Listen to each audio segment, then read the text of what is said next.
When you think about WWE ruining a superstar, one of the first people to come to your mind is Cesaro. This is someone who demonstrated an incredible amount of raw talent in the ring, and there is no pun intended for that. A superstar who can put on an excellent match with anyone on the roster because of his versatile arsenal of moves. And this is why it sucks that WWE ruined him on two separate occasions that I will be talking about in this video. Personally, as you may know, I am still on the Cesaro hype train. I will forever talk about giving him a world championship reign as long as I make YouTube videos about wrestling. However, today I'm going to be realistic and mention those two moments that most likely destroyed him to a point where he will never ever recover and will not become a WWE champion in his career. Let's discuss the tragic career of Antonio Cesaro.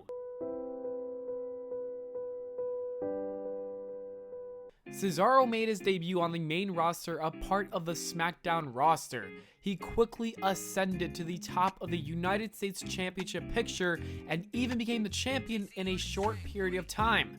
WWE paired him with Oksana, who was his personal manager at this time. The idea was to pair him with someone who could be his mic piece.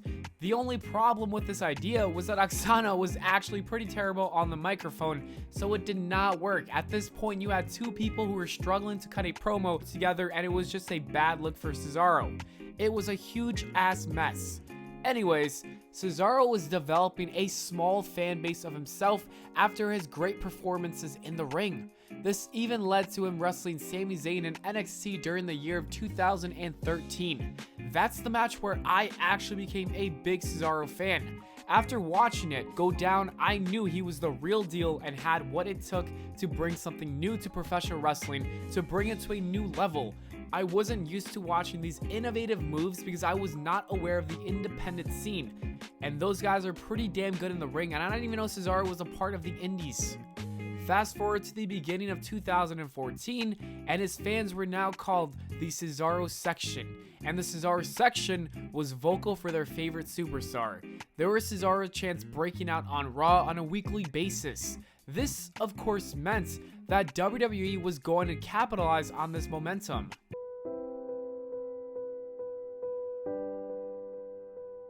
WrestleMania 30 was Cesaro's special moment. He was competing in the first ever Andre the Giant Battle Royal. After eliminating the Big Show in convincing fashion, Cesaro won the trophy and became the first winner of this new concept for WWE. This was a big deal. You see, right now winning the entire Battle Royal means absolutely nothing due to the fact that WWE did not do anything with the winners in the past.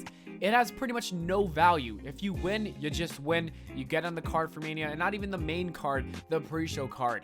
But when Cesaro won, it was first introduced at that time. They had the opportunity to make it feel special and push a superstar who would win. This is why so many fans thought this was going to be Cesaro's big break that would create him into a top superstar of the company. Maybe not a John Cena, Randy Orton, or Daniel Bryan top superstar, but definitely a world champion nonetheless. This did not happen, and WWE actually ruined him a little bit shortly after this.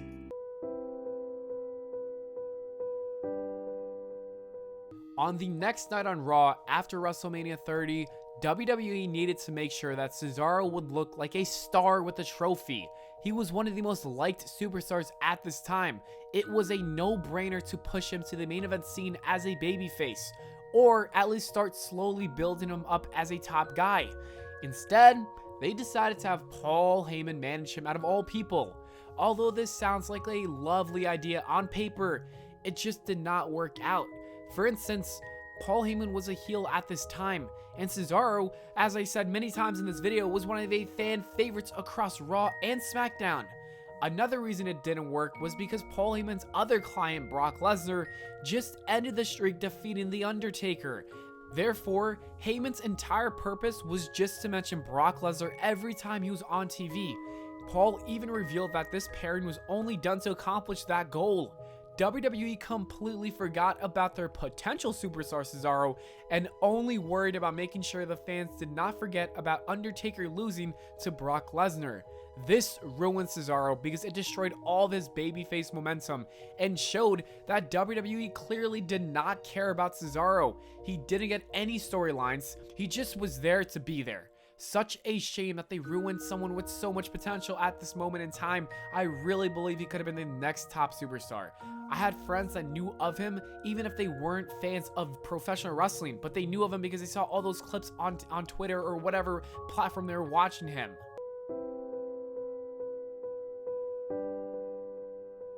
Even though WWE ruined Cesaro in 2014, there was another chance that he got in 2016. They were slowly pushing him yet again because of his great wrestling ability. They also decided to turn him into a babyface again. It's actually really interesting that Cesaro is the type of guy who does better when he's a good guy versus being a bad guy. The only reasonable explanation is that Cesaro is able to showcase his insane strength. Everyone else is the opposite and is usually better as heels. That's kind of ironic how the one guy who can be a good babyface is currently a heel in 2020. Anyways, back to the year of 2016, and Cesaro was back to doing his fun and crazy moves, feuding with The Miz. He was involved in some nice matches, and that Cesaro section I mentioned earlier was supporting their favorite superstar yet again. The feud with The Miz was for the Intercontinental Championship. This was literally, as Chris Traeger would say it, the perfect moment, an opportunity to crown him as the champion, allowing him to create some classic matches for that IC title with the mid-card division.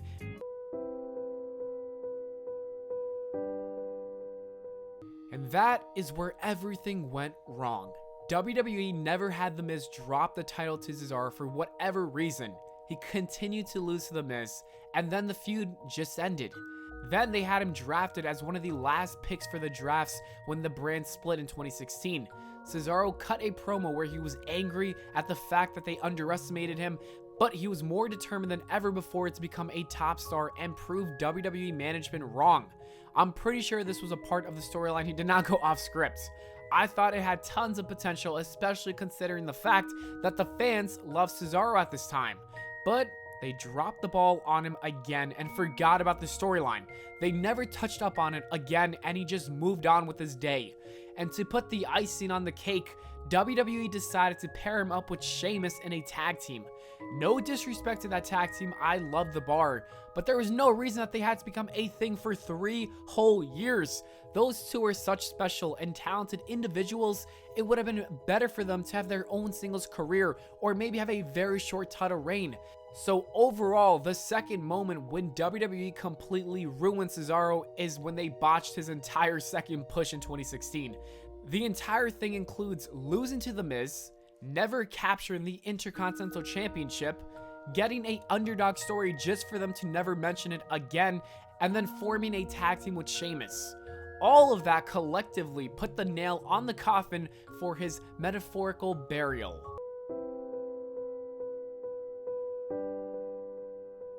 As I said, following the newly formed partnership, Cesaro and Sheamus spent time together in the tag team division for 3 entire years.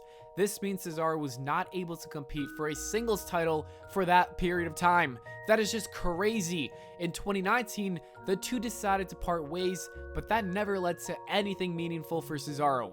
He took losses to people like Rey Mysterio, The Miz, and Ricochet on Raw. Then he was drafted to SmackDown when they moved over to Fox. I was actually a little bit excited because I thought this could lead to a potential push in the future, since he was the definition of the sports change that Fox wanted. Just look at Cesaro, look at the talent he has. You would think that Fox would want to build him as a top star, but nope. Looking back, it's actually laughable that I thought for a second that this could lead to a push because it led to nothing. Cesaro just lingered around with Sami Zayn and Shinsuke Nakamura, and the three are just getting destroyed by Braun Strowman on a weekly basis on Friday nights. And now I actually just realized I completed the trifecta of that group and how WWE ruined all 3 of those men. I really hope that Cesaro can find some success and momentum again and become a world champion one day in WWE. He's been waiting all of this time, and it makes fans like me upset. I even made an entire video on why he should become champion. However, I truly feel like he will never become a world champion again. Well, not again, ever, because he never won the championship, but I also don't think he will win a mid-card title ever again. I don't think he's going to win the IC or the US championship. He's had a truly sad WWE career. He deserves so much more, and I think maybe it's time to leave the company and take his talents elsewhere. I know tons of other companies that would love to sign him in a heartbeat. And that is it for